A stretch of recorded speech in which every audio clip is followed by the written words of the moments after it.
So when you travel, when you do things, when you're purposefully going after the things of God, you oftentimes encounter small things that really could trip you up. So even in small things, you got to be, praying, asking God, help us with this, get us out of this. Da, da, da, da. So I'm in Ghana. I'm driving into Togo, and my friend from Ghana, our ministry partner, he's coming with. So we're going over there.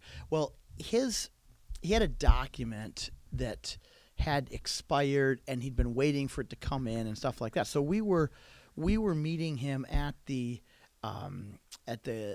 Ghana passport place, and so he went there early in the morning, and there's massive line of people. All he had to do was pick up his passport, and it was ready for him, but he couldn't get in. So we show up, I don't know, let's just pick 10, 11 o'clock, and we had to drive to Togo and go across the border. But, of course, he couldn't go across the border if he didn't have his documents, and then it would trip up the mission and yada, yada, yada.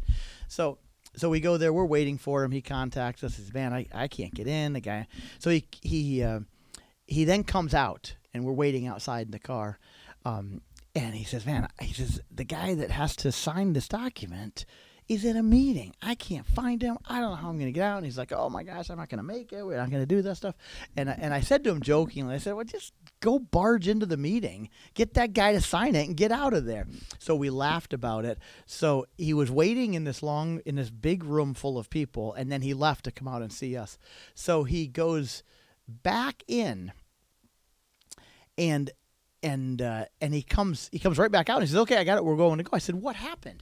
He says, well, I went back in, and I saw somebody as I was coming. I had left, so I had to get back in. As I was getting back in, the guy who let me in was an old friend of mine from high school. I knew him well. And he says, hey, what are you doing here? He says, oh, man, I need to get in and get this high official to sign my paper. And he says, come here with me. He takes my buddy. They walk right into the meeting where this guy is having a meeting, and he hand him his paper.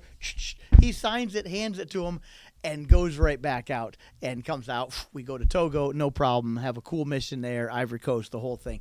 But so obviously those things are just fun. They happen. But I want to encourage you with this. God likes to be involved with everything. He's a big God, but he cares about the small details of your life. And so engage him in everything. Trips to the store, doing this, stuff with your kids, at this, whatever you're doing at work, involve God in the equation. Jesus absolutely wants to be involved. And you say, well, I can't bother him with trivial things. Okay, listen. Our God's really big, like really big. So he can handle, wars and handle a 4-year-old's prayer. He's not like, oh man, I wasn't expecting this big war going on or this big issue or whatever. I got to be over there. Oh, I'll be home in a minute, little Johnny. I'll get to your prayer. No, he's really big. He's so big. And so, yes, he does handle the affairs of nations. Yes, he does do all these immense things. He's making sure the planets are orbiting, and he's got the universe in his hands and the universes in his hands.